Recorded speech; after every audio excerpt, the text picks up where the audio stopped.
What's up, everyone? Boost Harvest Studios here with another banger of a video, and this is the part 3 of me talking about the lore of each of all the killers in Game of Death, and pretty much going out of my way to explain what their origins are and how they ended up in the Demon's Realm. Yeah, that's all I gotta say. Um, let's get right into the video. Alright, so the first killer that we're going to be talking about is the Electro, or as he is known as, Sparky.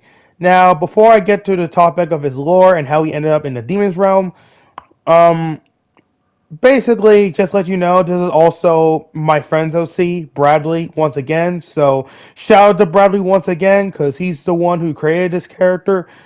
Anyways, Sparky. Um, I don't really know Sparky's current lore, but I know his like original and old lore. So I guess I can really talk about like his old lore or something. I don't know if he still has the same lore, but I don't know. So Sparky used to be a normal dude, right? And I believe he ended up in some kind of accident where he got electrocuted or something, right? Um And I think instead of killing him, it turned him into what he is now, Sparky. Um, Again, I don't know if he still has that lore because Bradley has reworked the character one time. I mean, this was way before Lily Planet server shut down, so yeah. Oh yeah, another thing too, Sparky also killed his entire family as well because ever since he transformed into what he is, he's like mentally insane, like he's mentally unstable pretty much. Um yeah, that's it for Sparky pretty much. Oh yeah, how did he end up in the Demon's Realm? Um I haven't really thought about that. I guess Sparky tried to kill someone, but then the demon kidnapped him right before he got a chance to kill someone. I don't know. Me and Bradley hasn't even came up with the idea of how he got captured by the demon to begin with. But all we know is Sparky is now in the demon's realm, and he's going to, well, absolutely butcher the fuck out of you with his electric powers. Alright. Next up, the Fenrir, also known as Fenrir Man. This is also a character made by my friend Bradley, so shout out to him once again. Um, Now his origin and how he ended up in the Demon's Realm. Well, considering well, the thing is, we don't really know anything about Fenrir Man. All we know is about him is that he's pretty much a mix between Slender Man and the Wolfman, which the Wolfman is like another creepypasta. So that's what I'm thinking of. Well, actually, it is supposed to be the Wolfman creepypasta, because again, Fenrir Man is really just mixed between Slenderman and Wolfman. But he doesn't really have any lore, though. There isn't really any story about him. I guess he's just another urban legend. If that's really the case, we don't know how he ended up in the Demon's Realm either. He doesn't really have any lore then at this point. All we know is he's in the Demon's Realm and he's going to hunt us all down. Alright, next killer, the Sightless. Also known as Sightless Jeff. Sightless Jeff. Uh, Another character made by Bradley. Still, shout out to Bradley because he's the one who made the character. Three fucking killers made by Bradley in a row. Three of Bradley's killers made showcase in a row. Oh my god. Um, And by the way, of course, about Sightless Jeff, he's a mix between Eyeless Jack and Jeff the Killer. And I guess a bit of Michael Myers too, maybe because, well, actually, I forgot, Eyeless Jack does wear a mask too. So yeah, just a mix between Jeff the Killer and freaking, what's his name? Eyeless Jack. So Sightless Jeff, he actually does have lore. I completely forgot what his lore is all about. So I can't really explain what his lore is about because I completely forgot what his lore even is about to begin with. So sorry, Bradley, to disappoint you because I completely forgot what his lore is. Um, however, I guess how he would have ended up in a demon's realm is that he tried to kill someone as well, but also ended up getting taken in the process by the demon itself. But that doesn't really matter because all we know is Sightless Jeff is in the demon's realm and he's going to murder us and make us go to sleep while blind. Finally, now we're at the characters like I actually talk about more often because, well, some of them are under ice. Wow, okay. This is not scripted, by the way. But yeah, finally, I get to talk about characters that I either created myself or characters I know. So next up, the Shadow Dead Master. The Shadow Dead Master is actually an accidental creation by an evil dark wizard from a different era. The medieval era, as you can occur, or in that case, a different world of the medieval era, or I guess you could say a fantasy world. So, in some kind of fantasy medieval world, the Shadow Master was actually a dark spell created by an evil dark wizard that wants to take over the world. However, the dark spell, which is the Shadow Master, actually ended up going wrong, not only killing um, the evil wizard in the process, but also ended up transforming the Shadow Dead Master, who was originally just a dark spell, into having some kind of physical form of somewhat. And not only that, the Shadow Dead Master was extremely powerful. Not only managed to kill off many strong heroes, even managed to kill off a king, or I guess you could say the father of a prince who wants revenge on the Shadow Dead Master named Aerith. I think that's why I named the prince. Um, yeah, the Shadow Master pretty much killed very well-known heroes and killed off kings and such, and even took over the world pretty much. Until eventually, the Shadow Master ended up discovering the modern era. So he ended up traveling into the modern era and also seeks to take over the world of the modern era as well. Um, Now, how did the Shadow Master get taken into the Demon's Realm? Well, actually, he didn't get captured by the demon at all. He actually willingly showed up into the demon's realm himself. How did he find out about the demon's realm, though? Well, quite simple. He was simply looking at his orb one day, watching to see if there's anything interesting he could catch his eye on, until he discovered the demon's realm through an orb of his he was watching. Finding out the capabilities of the demon's realm, he decided to willingly come to the demon's realm and to cause havoc by killing survivors and even planning his way to try to take over the demon's realm as well. Which is definitely not happening because considering the demon is really powerful, it would be impossible for the Shadow Dead Master to do so. Or somewhat possible for the Shadow Dead Master to do so.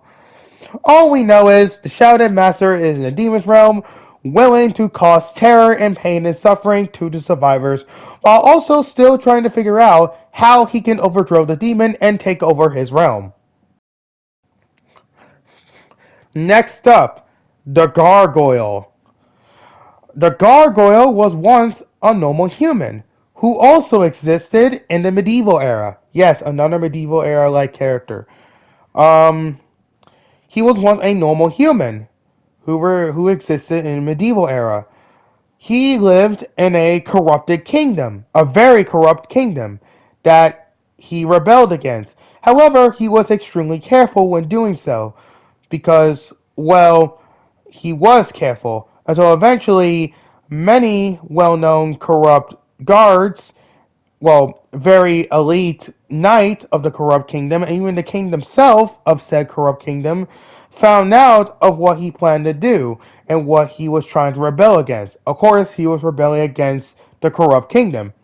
So they hunt him down and they captured him and they are giving him a public execution, meaning people are going to actually see him die in front of their eyes. However, As when the execution was about to happen, there was a strange man watching from a distance, a masked cloaked figure. He saw as the man was about to be executed, so the masked figure put a curse on him, turning him into a gargoyle. After the transformation, the gargoyle not only killed the corrupt king and killed the many corrupt guards and the many elite corrupt knights and all that, he also ended up killing innocent people in the process. He is now a mindless, angry gargoyle who seeks to cause nothing but destruction. However, because of this, the demon found out about it. The demon has some kind of connection with the masked man that cursed the man. So eventually, the demon ended up finding the gargoyle and ended up kidnapping him, forcing the gargoyle into the demon's realm, where the gargoyle can continue its reign of terror to the survivors. All that matters now is that the gargoyle is now in the demon's realm, willing to kill any survivor that he sees. The next killer on the list, the Tank Engine, also known as Thomas.exe. Now, there isn't really anything known about his origin, nor do we know anything about how he got taken to the Demon's Realm. But all we know is there's a monstrous train on the loose in the Demon's Realm, and he's going to make us all suffer. Next up on the list, the Dark Samurai. The Dark Samurai is an evil alter ego of the known Great Samurai. This evil monstrosity alter ego of the Great Samurai, the Dark Samurai wants to take over the world, which he tried many times, but only to ultimately fail, all thanks to the one and only the Great Samurai.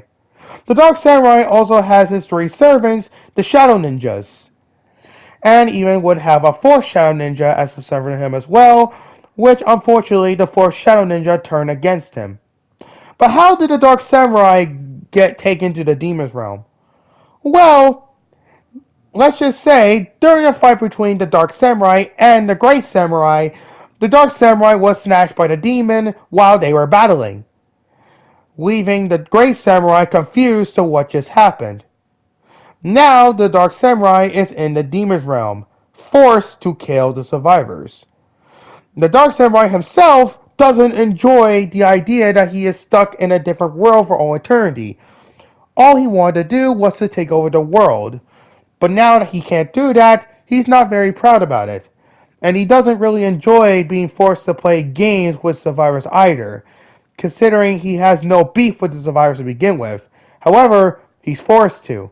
So he has no other choice but to play the games of the Demon's Realm until he figures out how he can escape this mess to begin with in order to continue his goal of not only taking over the world, but to kill the man who keeps foiling his master plans, the Great Samurai.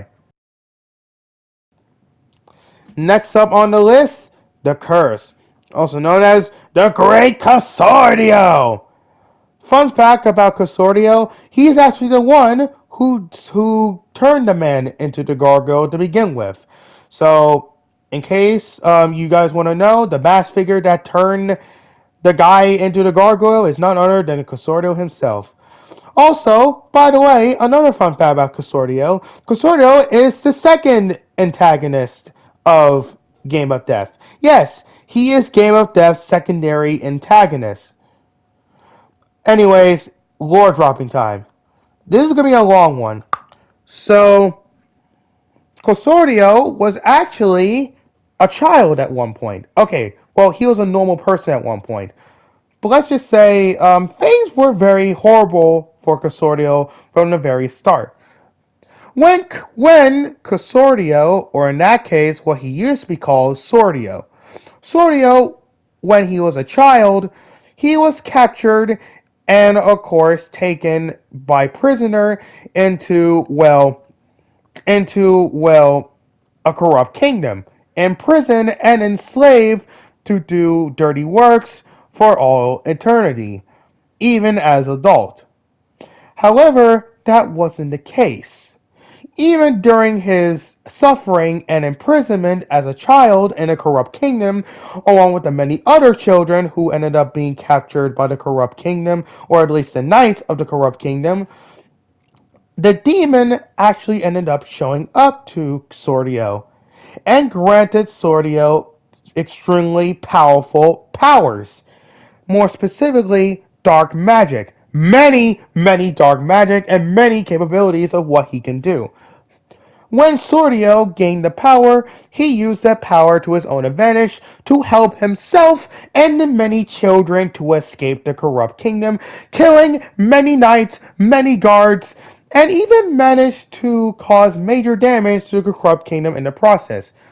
Because after he and the children escaped, Sordio went out of his way to actually destroy the corrupt kingdom in the process, killing the many elite knights and even killing the king of said corrupt kingdom.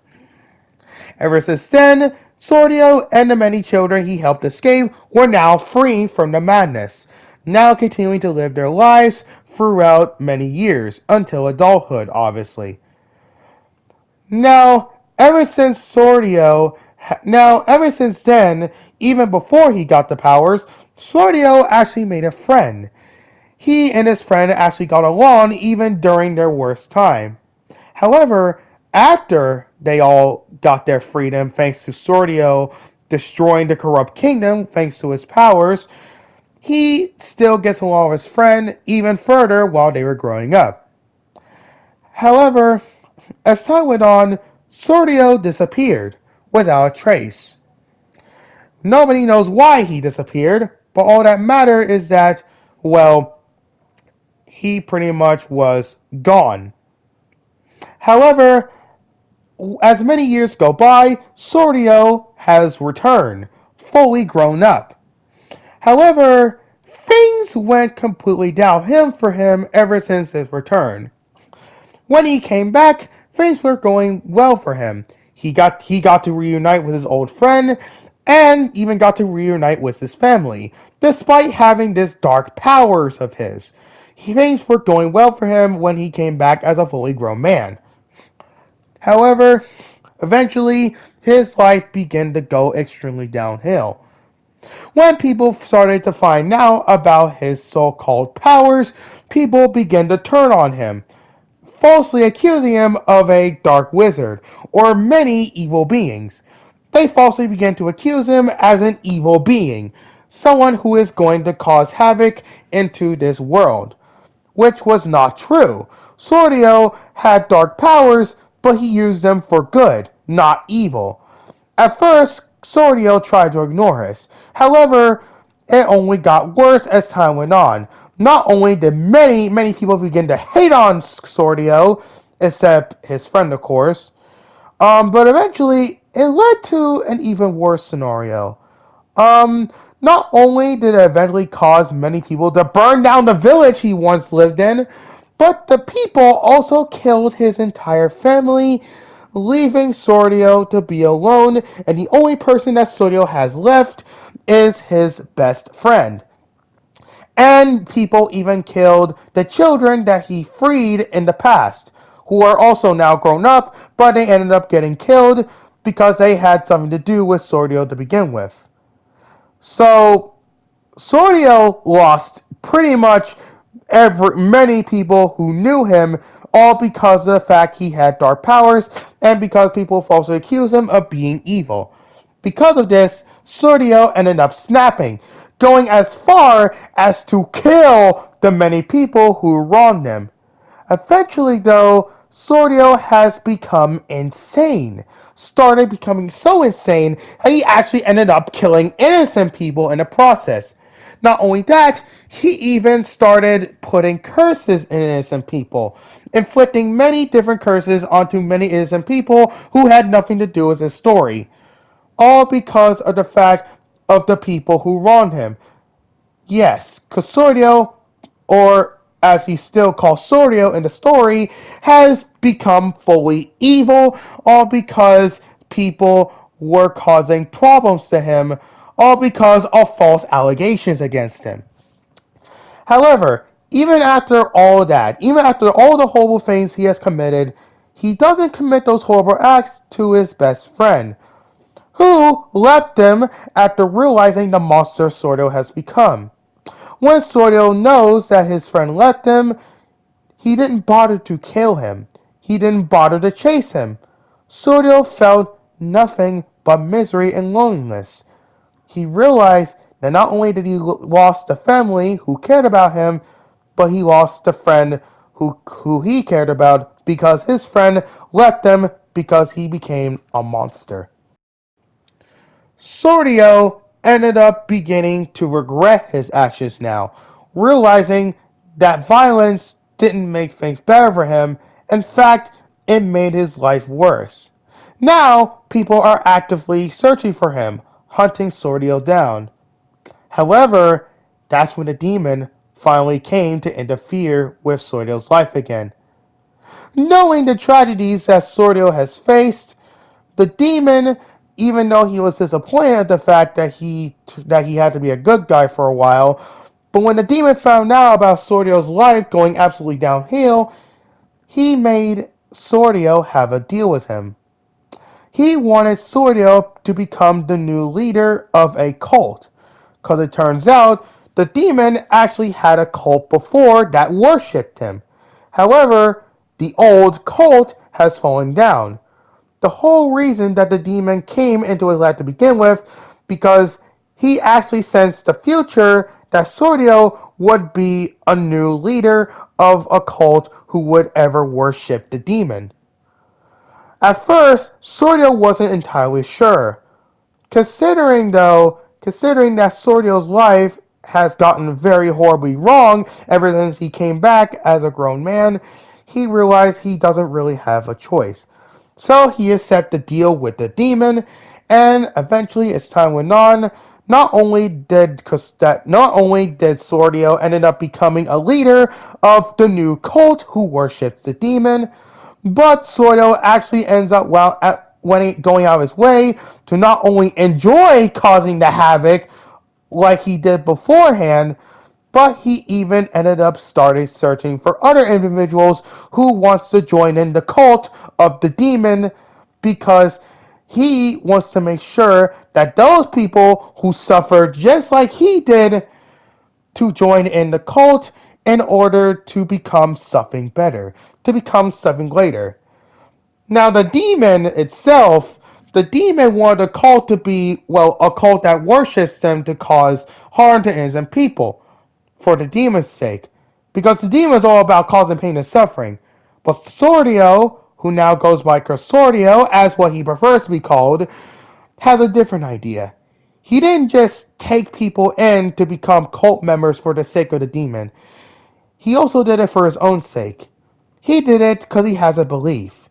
He ended up believing, because of what happened to his own life and because of the fact that the people he ended up taking and turning them into cultists as well, he ended up believing that humanity was a mistake. Humanity is nothing but a curse. Humanity is nothing but pure evil that just so happened to exist in this world. Custodio believed that humanity was too dangerous to exist. However, which is why Custodio ended up deciding to start killing again and causing many curses that he inflicts on, because he ended up growing a massive hatred towards humanity because of the fact that he himself was treated like shit ever since he came back fully grown, despite having those dark powers. But now, ever since then, Sordio has been continuing on with not only to continue his goals to, well, I guess in his sense, to teach humanity a lesson, even though he's pretty much causing mass genocide. Um, he also will go out of his way to take certain people to join the cult that he now owns. Why does he make obsession with certain people to take them to be cult members instead of just killing them on the spot? Let's just say the said cult members of the cult that he owns actually had suffered just like he did. So he takes them, makes deals with them, has them join the cult so they can help him with his goal to make humanity suffer, to punish humanity for their sins, for the suffering they cause to those who he believes don't deserve to suffer. As of now, Consortio is not only continuing with his goal, but also joining in the Demon's Realm matches to kill survivors in the process for the sake of his own fun, of course. Because again, of his own beliefs. He believes he is killing those who deserve to suffer, while also allowing those who join the cult he owns, believing that there are some people who do not deserve to suffer. Basically, Kosoto is pretty much a fucking lunatic cultist. Because he has his own beliefs, thinking that he is the good guy, when in reality, he is actively causing too much pain and suffering in the process. Kosoto believes that he is the hero that the world deserves. In reality, he's just a fucking psychopathic lunatic cultist. That is the entire lore about Consortio. Holy shit. Out of all the lores that I spoke about for Game of Death, he has the longest fucking lore out of all the killers. Anyways, that is the lore of the Great Consortio. Next up, the Jumbo, also known as Jumbo Josh, from Garden of Banban. Yes, I'm not fucking kidding. Jumbo Josh, from Garden of Banban, is in Game of Death. But what the fuck is his lore? Well, first off, I don't really know much. I mean, I know he's from Garden of Banban, but I don't know. He's pretty much just a mascot, I guess. But how did Jumbo Josh end up in the Demon's Realm? Let's just say him being taken by the demon actually was during the event of Chapter 1 of Guardian of Banban. At the very end of Chapter 1, when Jumbo Josh arrived, when he caused the elevator, actually no, it's not an elevator, I think it's some platform. Ever since Jumbo Josh arrived at the very end of Chapter 1 to cause the crash, instead of him and the player collapsing down as it should happen after the beginning of Chapter 2, instead, Jumbo Josh ended up falling into a portal. Falling into a portal that would lead him into the Demon's Realm. Now he is in the Demon's Realm, going out of his way to kill the virus, I guess. There you fucking go. The next killer on the list of lores to talk about is the Toxic Player, who I haven't really given a real name to yet. Anyways, the Toxic Player, who by the way is a joke character, fucking funny. The Toxic Player was once a normal man, a young lad at least. Well, a normal boy. Well, he's not a boy anymore, he's pretty much a young adult, but yeah, he was a normal dude who loves to play a certain video game, or I guess you could say is massively obsessed with a certain video game. Call of Duty. He is obsessed with Call of Duty, playing that game 24/7, even when he was supposed to, go to college and such. At first, things were fine to him. However, as time went on, things began to go downhill for him. Not only did he get into constant fights with his mother non-stop over Call of Duty, but he also is becoming an extremely toxic person, both when playing Call of Duty and even outside of Call of Duty. He would become extremely toxic towards his mother and his friends, and he would become toxic to anyone who dares to kick his ass in a game of Call of Duty. He became an extremely toxic Call of Duty player, but because of the obsession with Call of Duty, he became an extremely toxic person in general. However, his toxicity started to get worse and worse as time goes on, becoming an extremely hateful person, and for some odd reason, eventually, as time went on, he had an angry, massive rampage. He snapped, letting out the most angriest and powerful rage ever, turning into a tall, somewhat not human monster. He grew sharp teeth, his eye turned blood glowing red, and he grew sharp claws, and he grew tall.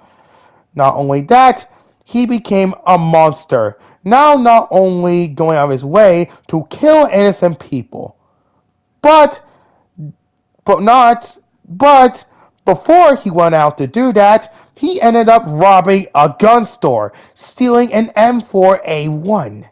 Now he started killing innocent people with guns. And of course, causing massive destruction by using bombs and shit. Of course, terrorism pretty much.